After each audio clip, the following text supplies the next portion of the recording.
Hello guys and welcome to the course. I hope these series of lessons will go according to your expectations. In this course we'll use ArcGIS Online to create a very interactive and nice looking dashboards. ArcGIS Online deals with geospatial data or location-based informations. It is a collaborative cloud-based platform that allows members of an organization to use, create and share maps, scenes, apps and data. Data visualization using ArcGIS Online will give you a clear idea of what information means by giving it usual context through maps or graphs.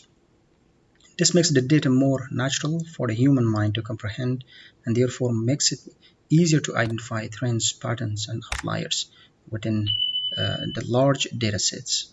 So let's go over and see what can we do after completing the course.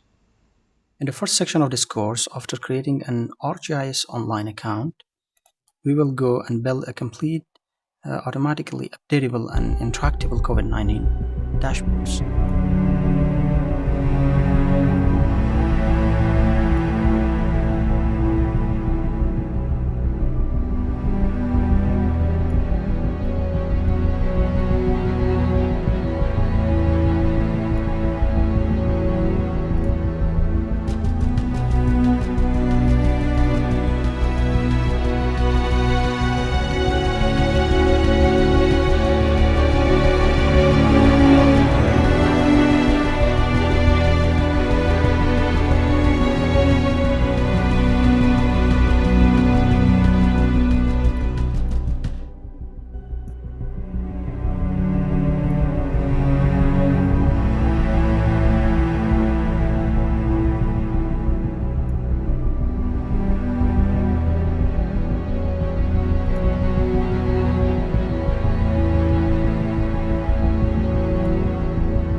In the second section, we will import our own geospatial data about vehicle accidents in the UK. We will import our data into the ArcGIS Online platform and we will make a complete functioning and interactable dashboard out of it. Here we have two maps. The first map shows the heat map of the accidents and the second map shows the dotted map. Each dot represents a single accident, a single vehicle accident.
Then in the third section, we go over the story map technology of ArcGIS and create a simple story maps.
So if you're interested in data visualization, especially in creating a fancy and good-looking online dashboards, then of course, this course is for you, and you are warmly welcome to it.